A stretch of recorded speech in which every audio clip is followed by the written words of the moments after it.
Hello friends, আজি আমি discuss কৰিম SSLC কম্পাৰ্টমেন্টেল ৰিজাল্ট কেতিয়া মুকলি কৰা হ'ব তাৰ পিছত গ্ৰেছ মাৰ্ক কেইটা সাবজেক্টত দিয়া হ'ব তিনিটাটো দিয়া হ'ব নে এটা সাবজেক্টত দিব বা দুটা সাবজেক্টত দিব আজি আমি এইটো ভিডিঅ'ত জানিম আৰু এডমিশন প্ৰক্ৰিয়া কেতিয়াৰ পৰা আৰম্ভ হ'ব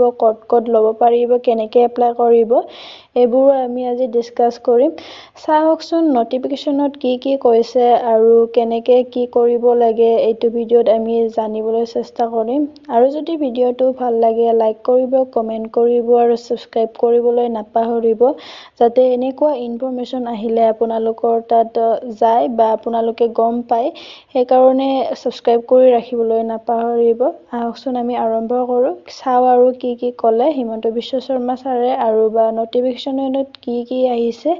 এইবোৰ আমি জানিবলৈ চেষ্টা কৰিম আহক আমি আৰম্ভ কৰো ইয়াতে চাব পাৰে আপোনালোকে দা SSLC compartment exam result for Assam and Nagaland will be declared in July 2025 এই কম্পাৰ্টমেন্টেল এক্সামৰ ৰিজাল্টটো জুলাই 2025 ত মুকলি কৰিম বুলি কৈছে আৰু কোৱা হৈছে যে এই এক্সামটো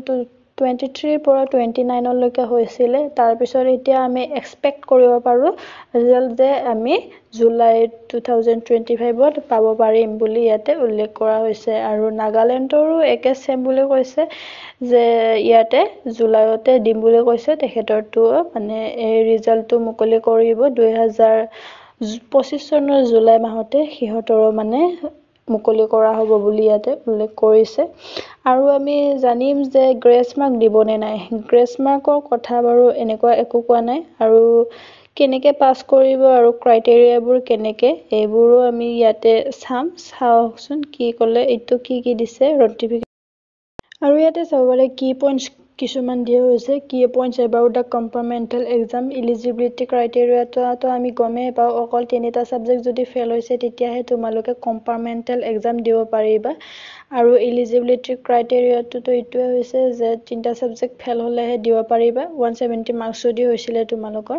আৰু ইয়াতে সিঙ্গেল চান্স কিছুমান দিয়া হৈছে ইয়াতে চাব পাৰে the compartmental exam is a single chance opportunity compartmental exam আমি একবাৰে দিব পাৰিম বুলি ইয়াতে উল্লেখ কৰিছে তাৰ পিছত ইয়াতে তলত দিয়া হৈছে কিছুমান ক্ৰাইটেৰিয়াসমূহ পাছিং ক্ৰাইটেৰিয়া কেনেকৈ পাস কৰিব পাৰিবা আৰু কেনেকৈ নাম্বাৰ পাব লাগিব তোমালোকে ইয়াতে চাব পৰা students must achieve a minimum of 30% in each subject and a total of 180 marks